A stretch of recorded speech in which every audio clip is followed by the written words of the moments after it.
It's a lot of information that has been given out by the Education Minister.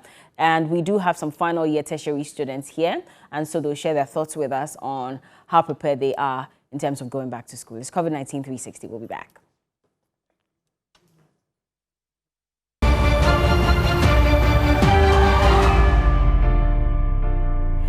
Welcome back to COVID-19 360. Quick one. So happy birthday to my co-presenter, Anita Ekuyakufu. Today is her birthday. Anita, how old are you today? 30? 27. 27, okay. So yes, it's her 27th birthday. Send a lovely message to her.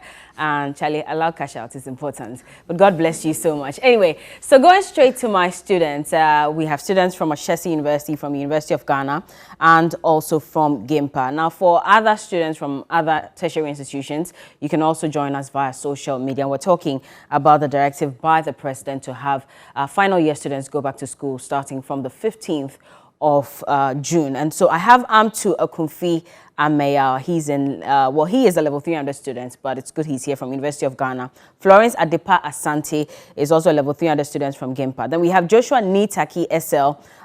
He's a USA coordinating secretary. And we have David Quay Brown, and he is a level 400 student at the University of Ghana. David Hughes Devereaux, hello. He's a level 400 student from the University of Ghana. And Peter Kofi Kilson Akins, also a level 400 student from the University of Ghana. So you're all welcome, and thank you so much for joining me. I know that since, schools were shut and you had to rely on e-learning, a lot of you complained bitterly about, the difficulties you were facing, first with internet connectivity and also with the time constraints, especially for those who had started writing exams online. And so I'm assuming that this is a good directive from the president to have you go back to school in your final year just to complete, right? Who starts with me? I'll start with any of you. So you can talk, sweetheart. Go ahead. Okay. Thank you so much. It's a good initiative, yes, first of all, but I must say that most of the students are not prepared now. Okay. We had some challenges from the beginning with online connectivity, getting data, and all of that. It was a major challenge to us. And now that we are getting used to the whole thing, the whole system, how it works, we have been asked to go back to school. Going back to school is right, because markets are open, businesses are open, and all of that. But I think that the time frame of which you've been given to go back to school is very limited. Talking about finances, most parents have been laid off their job at this time, and then they are supposed to prepare their kids in less than 2 weeks to go back to school. And I think that the financial constraints there is what I'm stressing on. But going back to school is good, and the reopening of school is good. So you talked about financial constraints, and that's Florence Adepa. And also there was another thing you mentioned about the time frame. Let me come to Joshua Nitaki. You tell me what you think. And we have a hand sanitizer. So before you pass or you touch the microphone being passed on, kindly just use it so that we can continue to sanitize our hands. But what do you think about it? Because she's touching on financial constraints for parents and also for, the fact that the time is too short. You are done, but you are the coordinating secretary for USAG. And so tell me what you think, especially about what she said, and what your thoughts are on going back to school for the level 400 students. Yeah, so thank you very much. But then, touching on what she said, yes, those are some of the little pockets of explanations or reasons why you feel, even if we coming to school on 15th is prudent, these are some of the things that are the little challenges. I mean, there are a lot of challenges that can happen. For example, I am a student of University of Ghana, Computer University of Ghana. So, for example, I'll know that if we are supposed to come to school, possibly, that means that there'll be a need for us to reschedule timetable and all those things. And those things are also hectic. When you say reschedule, had you started writing exams already? There's already a schedule for exams online. There's a timetable out already. When were you supposed to start? So then they were supposed to start, I think, 8th. On the 8th of June? Yes. That should have been this next week, Monday? Yes. Oh, but I think you wrote academic something, right? Or one of the other. That's interim assessment. Oh, that was just interim assessments. Okay, carry on. Yes, so those are some of the little bits of challenges, pockets of challenges. But then on the national, I feel the decision for finals years to come to school is wrong because one, I feel like the best thing is that without life itself, there's no need for education because what is education if you're not going to be in the right frame of mind to have the education itself? Okay. So- Yeah, you were saying. Let me let so you first finish. of all, I think that my main concern is that life should be put ahead of any other thing. Because if you don't have life, what's the essence of the education itself? Yeah, but at the same time, well, the same ones complaining about students staying at home for too long, missing out on, lectures, especially for those who weren't getting access to internet connectivity, because it seemed unfair. Some of you were benefiting, some of you were not benefiting. And so do you not think that just because other students weren't getting the chance to catch up, it was necessary to go back to school? So from the USAC perspective, USAC have been having a lot of conversations and engagement with government on this particular issue. And then the last engagement we had with the government, including the Ministry of Education, Ministry of Communication, there was a plan for us to have a one platform, improved one, so that to support every single university, even the private ones, to make sure that the e-learning gets to every student. We got to find out that the main concern or the basic underlying challenge for all these universities was the internet access. And then, for example, you'd have students in UG who will probably find themselves in, let's say, OT region, complain that I don't have Vodafone, hence I can't partake in it because UG is using Vodafone network. Yeah. So what the government decided to do was to find a way to enroll all the other networks into it so that that basic challenge would not exist anymore. So Okay. if you would remember, USAC had already sent a petition to NCTE with proposals. And one of the first things that the government did was to make sure that academic sites were free on all networks, regardless. Yeah. Was a zero charge. And those are some of the things that USAC was working on. So we feel that So you hadn't started benefiting from it? Was it free? it wasn't really free then. Yeah, it's now working now. So now most of the educational sites are zero charges Okay. across the networks. Those are some of the things that after USAC sent its proposal to government through NCT and Ministry of Education, we reached that particular consensus.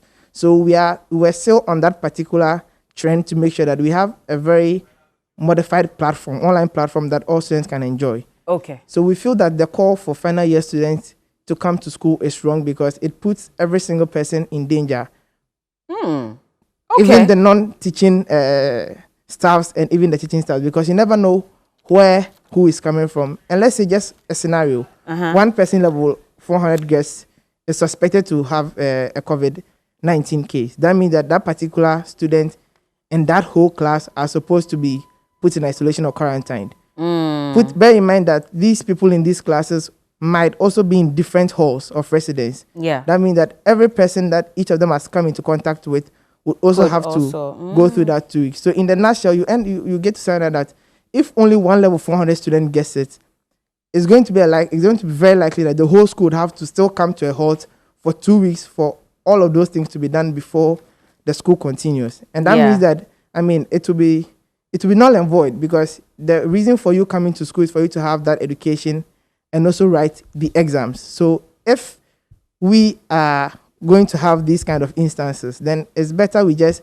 enjoy the online service because comparing these two scenarios, the online will be makes far it better Than having okay. the Let me speak to interaction. David Hughes Devereaux because you are a level 400 student from the University of Ghana. And I recall your institution posting online that they were providing free data for students. So I think you had to log on. And I did hear some Ashesi students saying that they gained access to the free data. So they were able to study online. What about you? And if that's the case, then do you still think that there was a need to go back to school because your school was providing other avenues for you to still catch up with your studies? David? All right, thank you. I'm actually a UG student. Oh, final UG, year okay. student, Sorry, I got yes, Ashesi. in UG. Yeah. Okay, all right. So I think Oh, if you're a UG student, then there's no need to ask you that particular one. I got the information here that you're Ashesi. But then if your USAC secretary is saying that, it's wrong for students to go. We do understand that there have been conversations about students getting tested before they get into school. And there are plans to ensure that you stay safe whilst on campus, because the minister mentioned that the Ministry of Health and GS will be working with other institutions, to sensitize the leaders and stuff on how you can stay safe. So at least that helps, does it not? I think it does. I believe it does. And what the brief from the president and from the minister moments ago, I think is nothing new. I mean, you expected it? Some way, somehow, I expected it. I mean, countries all over the world are opening up. Businesses are opening up. Europe, I understand, has even opened its borders to other European countries and all that. It is in the right direction that some minority students, such as the sciences, would come back and then probably complete their practical research projects and all. I'm a victim of that. Okay, could you not have done that whilst home? Not at all. Because why do you say so? What is it about your course that makes it difficult to complete? I culture bacteria in the lab, and I need to nourish it every now and then. And whilst we were away, that could not be done. At all? At all. Wow. Exactly. And so I believe that if the universities are ready and are willing to open, it is not government policy that will save us. The onus lies on us as students to also educate ourselves and be particular. I mean, we are university students, but you still have university students shaking hands even now. Mm-hmm. They hug the kids and all that. You see, so it lies on us. Government may roll out the best policies to help with public health and all of that. But if we as students do not abide by those, I mean, we'll end up all dying. And so I believe that it is a step in the right direction. Okay. Let me come to Joshua Nitaki SL. Joshua, you are the one. Oh, Joshua, I spoke to you already. Sorry. I meant David Quay. Okay, so David is also a level 400 UG student. Now, Florence was saying that some of the students were getting used to e-learning. And so now having to shift back to going to school and all of that, she's not too sure about it. What do you think? Were you getting used to it? Yeah, thank you very much. I think that I subscribe to that particular argument that she put forth in relation to us getting used to the e-learning. In regards to academic work, final year students, as we have it now, from the social science where I am, we've done almost 90% of academic work. We've done 90% of the tests. Okay. So the how do you know you've done 90% per your schedule? Per the schedule. You've completed. Yes, we've done over 3 interim assessments. Okay. Which per the new directive from the university was going to cumulate to about 70% of the mark. Mm-hmm. So we're just left with 30% of the mark to. And where would you have gotten that from? From your exams? From the final exams. Okay. Now we believe that having done 70% of the work already and having to pack all the way back to campus and going for another 6 weeks intensive lecture just for a 30 marks, I believe that we've done enough at home and we've gotten used to it, even though there are certain challenges that we continue to encounter. We believe that already we can have our final exams on the system, not as a real-time exams, but take-home assignments, because per the university directive, we had an option where the lecturers were to give take-home assignment. So instead of having real-time exams where you are timed and then due to network difficulties, you are unable to complete it because the system shuts down a lot of times. People are unable to complete their test every single time. And so we were advocating for the take-home assignment where you give an essay-like question and then the student will have that period, a particular period, 2-3 days a week to be able to complete it, and then they submit it. But you don't make the decision. So how do you tell your lecturers what kind of assignment to give you? Well, all of that? we don't make the decisions, but we believe that at this point, this is where we find ourselves in. I believe that students are not the creators of this pandemic. And so at the end of the day, despite the fact that we want to make sure that the lecturers are also able to mark or get on with the academic side, the students also do not suffer at the end. So if you were in school, we would definitely have been writing essay-like questions during exams. Yeah. But the only difference is this time you are doing it at home. Okay. But at the same time, I mean, as much as you're talking about completing about 70% of their assessment. What about those students who did not get the chance to log on constantly so they can catch up with lectures as well? This is a fair opportunity for them to also come to school, do the 6 weeks intensive so that they can also write the exam. Just in case they didn't score good marks for the 70% assessment, they can take advantage of the 30% and probably score higher there. Is that not a fair deal? Now, again, the directive that the university gave out, it stated categorically that those who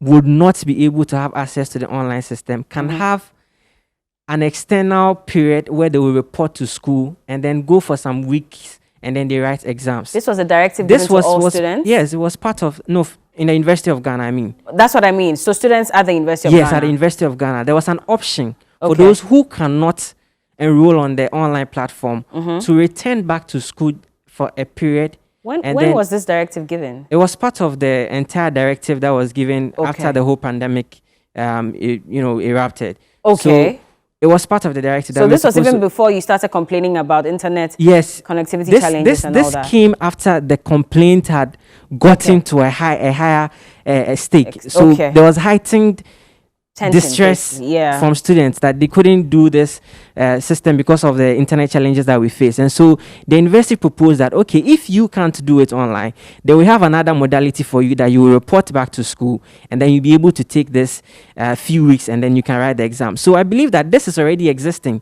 And so it will be better off to have those students who genuinely can't have access to the platform to report back to school if they feel that, well, this is the challenge that I'm facing, so that you can write it in school. So students should be given the option to choose whether they want to come back to school for the 6 weeks. Yes, intensive. Because I believe that we've, as I said, we've done 70%, and some of us are already used to it. We've not really encountered any challenge with it. Some of us, because by God's grace, where we are, our networks are okay. Yeah, but that's just some of you, So that's what I'm saying. So it should be optional. Okay. So that those who can't, education has always been a decision of, though the fact that it's supposed to be for everybody, usually the one who has money always gets a but better. Are you not, and let me ask to this, because maybe you side with him or not, but are you not the same people who come back and complain later that they gave preferential treatment to some students and left some out, if they give you the opportunity to decide whether you want to come back for the 6 weeks intensive before you write your exams or not? Okay. Okay, I think... Okay, you want to touch on it? Okay, yeah, just briefly so that Amtu can Since it is in the directive, I believe that those who wanted to do that would have done it at the end of the day. So I believe that we shouldn't all be forced to get back to school to go for this whole 6 weeks, especially as some of us feel like we've done enough and we are just left with a few that we can actually do it at home, and there's really no point going back to school to go and do that 30%. Amtu, what do you think about this as well?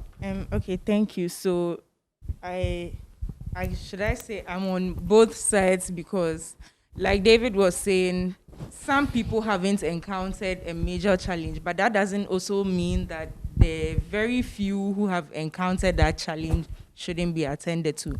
So like you're saying, we don't want to come back having people saying that people were treated better than others and then some people weren't considered and things like that. So I believe that the avenue that was given, okay, that's for my school. If you cannot partake in it, you have to submit more like a form, reports to the school that you cannot partake in the activity.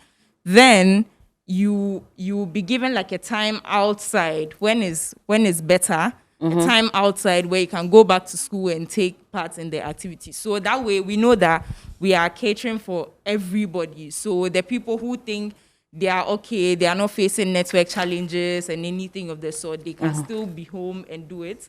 And then we can have the other people who are not getting access to internet and things like that go back to school and take part. But then, like David rightly said, whether you like it or not, if it comes that everybody has to go, you have to know it's up to you to decide that you want to be safe. So then you are going to take the precautionary measures and things like that. All right, Peter hasn't spoken, so I'd want Peter to speak. Now, out of all the challenges that they say they have encountered, and also some of the discrepancies with the directive by the president, what are some of your fears? This is in relation to having to move back to school, looking at the number of final year students from all the departments. Do you have any fears at all? Well, generally, I can sincerely say there should be no fears. Now, all of us have spoken and geared our conversation towards University of Ghana. There are a number of universities in this country, as well as technical universities, which didn't have the necessary infrastructure to embark on this online system. And so for such universities or institutions, it is in the right place for them to go back to school to complete the process. Now, for us in the University of Ghana and some other institutions like Ashesi, we have peculiar instances where the academic schedule or calendar has almost been completed. And so allowing such students to go back to school and restarting or continue the semester for 6 good weeks and taking exams for another week is something that is going to be stressful. Okay, you're speaking for students from Ashesi. No, University of Ghana and Ashesi. Okay. And I specifically agree with what David Hughes made mention of. I mean, there are certain practical courses that you cannot take them online. Like So his the sciences, course, some yeah. of the applied sciences and all. And so it makes so much of sense to ask such students to come to school under special circumstances Okay. to come and complete such courses. So not necessarily everyone. Not necessarily everyone. So for me, Okay. I believe that particularly, I mean, I finished my entire semester, lecture schedule about 2 weeks ago. And so it is just led with exams. We have taken most of our assignment and IAs online. And so for us to go back to school for 6 good weeks, I don't think is very convenient for students. However, it is a general government policy to all other educational institutions, which I think would have to be dependent on these institutions to make decisions which best fits into their model. Okay. And so UG can decide to say that, okay, per the government instruction or directive, this is how our system can fit into it. Takoradi Polytechnic or Takoradi Technical University can decide otherwise. And so I think that we should leave that to the autonomous structures of the university to decide on which system they think would best work for them. Okay, should they have consulted the students' unions as well? Because, of course, you also are key stakeholders in the education industry anyway, and so they should have listened to your opinion, and maybe this way they would have, considered some of these issues that you've raised. Do you think so?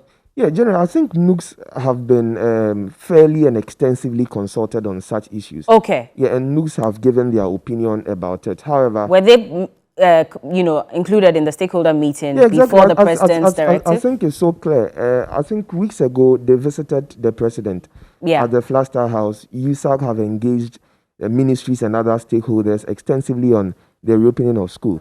And if you look at, the global space, UK opened their schools, I think, yesterday, 1st of June. Germany and a lot of countries are enrolling and easing their restrictions, not even in schools, but then in the, various economic facets and other realms of national life. And so it's, there has been that level of consultation. It has been done extensively. It has been done fairly. Yeah. But then you see, NUGS would speak on general basis. You understand? News cannot cherry pick institutions and talk about what they need and what must be addressed. Yeah. And so it is just like I said, for the various universities to use their autonomous structures to know how they can work out this government directive.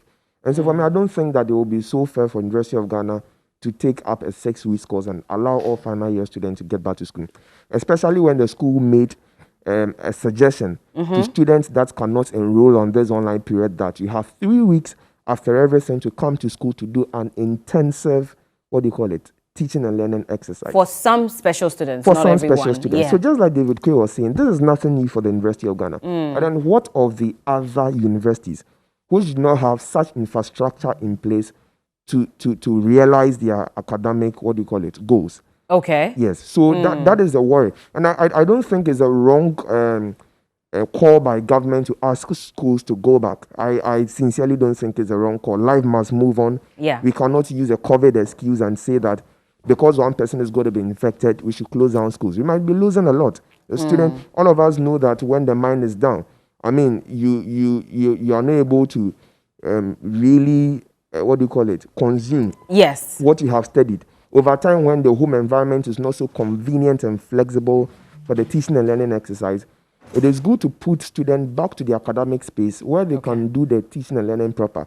However, this should be very specific to the various universities. Well, in all this conversation, I don't hear you people talking about your health and how this could pose as a threat. But hold on, I'll give you that opportunity to touch on that aspect as well. But let's just move on and read some messages. And if you're from another institution and you also want to share your thoughts, you can find us via WhatsApp. Our numbers are on your screen, and also via social media at TV3 Ghana. So I'll read a few of those messages and then we can take a break and come back and complete the conversation.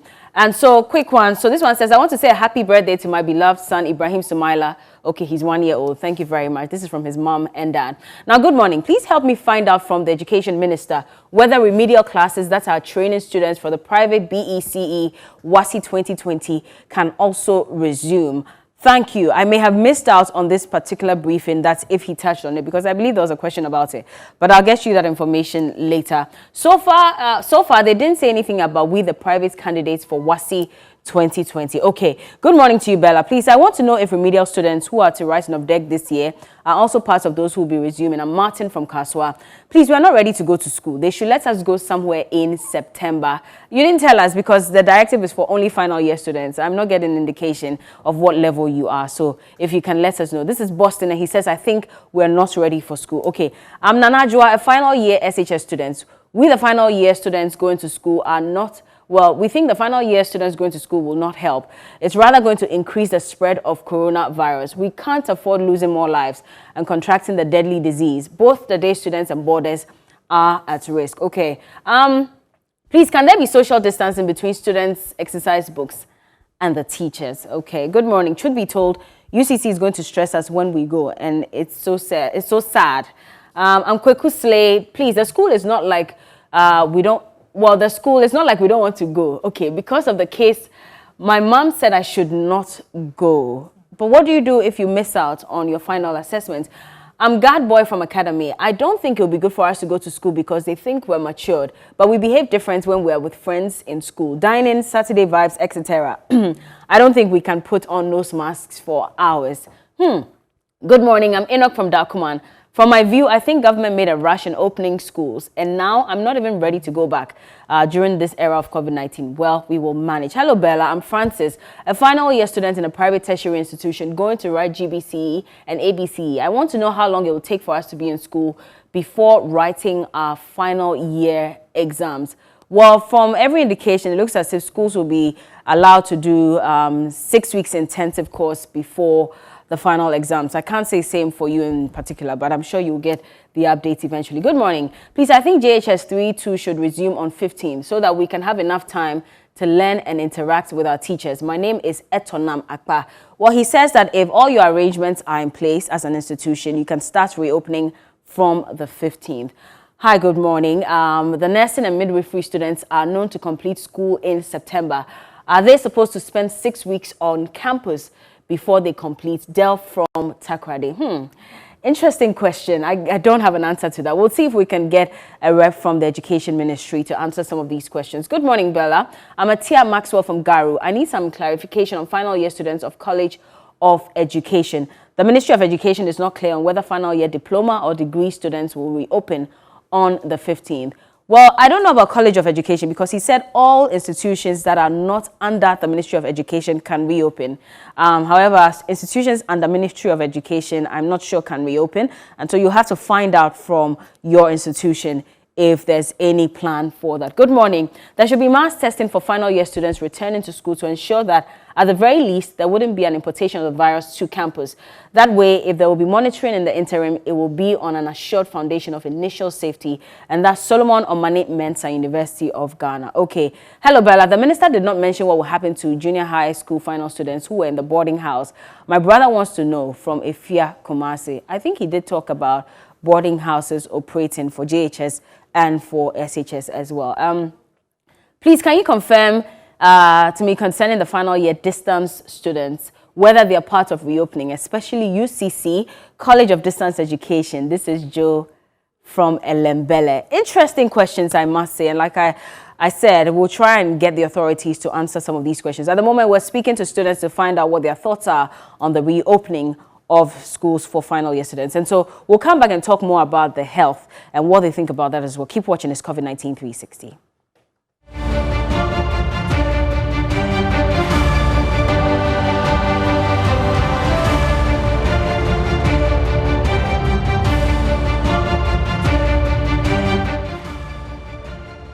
Getting heated in the studios, and I'm here with students from some tertiary institutions telling us what they think about the president's directive to have final year students go back to school. And so I'll go back to Florence, and quickly let's touch on the issue of data, because the University of Ghana students were saying that there was some form of free internet connectivity for them so they can study online.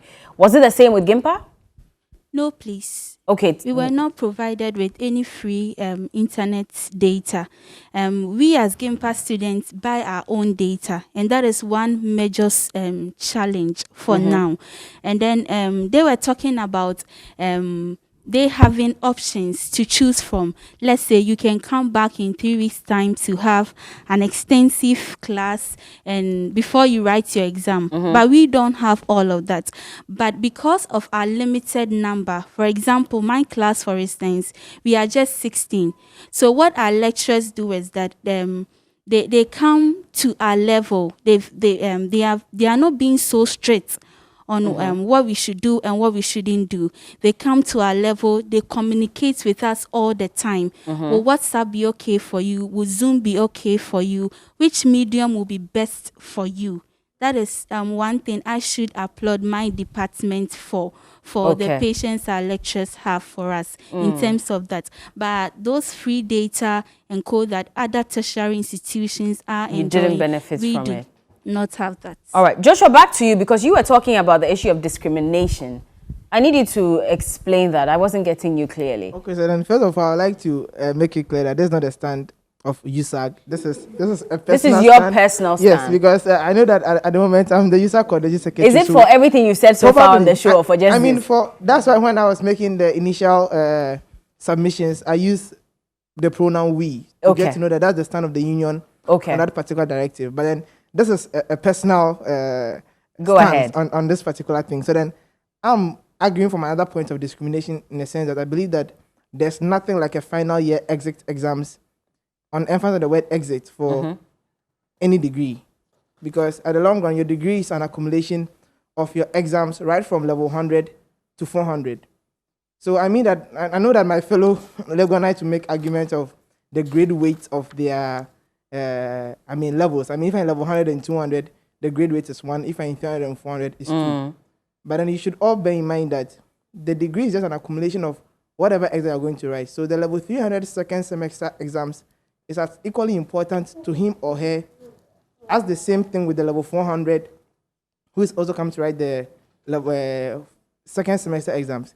Hence, if you are giving special or preferential treatment to level 400s, who in this case fall into the bracket of final year students, but then do not fall into the bracket of exit exams, I mean, that means it's discrimination, because I'm in level 300. I'm also going to write a level second semester exams. Yeah. But you're subjecting me to an online exams. Rather giving preferential treatment to a level 400, whose final year exams, final semester exams for But at this point, they are critical. Their case is critical. It's not critical because, one, if your GPA is, let's say, for example, 2.5, if you even get 4.0 in your second semester exam, you'll still be hovering around lower.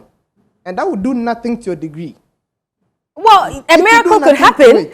So a miracle can happen. A miracle can happen. That same miracle can also happen to level 300, who probably is also in 1.2. But at this point... And then if he's also allowed to come to school and then write the exams because it's an accumulation of his GPA, probably would put him to us in a very good stand. The So president said that this is a progressive facing, easing of restrictions. And so, as much as possible, I think that it's fair that we're allowing final year students to complete so that now we can focus on the others. But anyway, let me ask the others before my time is up, because I have to run. Exit exams. Okay, So no worries. my We totally contention is understand. exit. But let me ask the guys at the back. Basically, so in terms of discipline, Do you think that university students can be that disciplined? So they're saying social distancing, you probably would have to avoid going to your friend's room and all of that. How's it going to affect, group studies and all of that?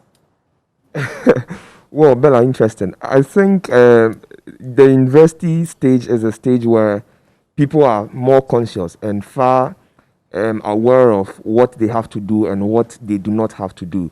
And so for that instance, it will be dependent on the student to make right decisions for themselves. I mean, this is a very scary pestilence that at the end of the day, your own ways and your own deeds and doings will determine the risk of your health. And so I don't think with that one, someone would have to be cautioned with sticks and canes. Okay. To be straightened on what to do right or wrong. But then I think, let me touch on health before. So touch on that briefly so I can wrap up, please. Okay, so on the health, with the various JHS and SHS, for instance, I, for once, my school, GSTS, had a very, excuse me to say, rickety old-fashioned sick bay until recently when it was renovated to an ultra-modern one. Now, how many secondary schools in Ghana have a well-capacitated fixed health centers to be able to tackle such issues? Well, the minister says that they have the necessary they're working in collaboration with some health institutions. So a lot of sick bays in the various secondary schools are not in the right state. Well, but the minister says that they are pegging each school to a health center, so in case there's an emergency. But anyway, unfortunately, but first of all, I totally you have understand. to deal with my time is up. My director is Bella, no, you have to deal with such health emergency. We'll see if we can do this again.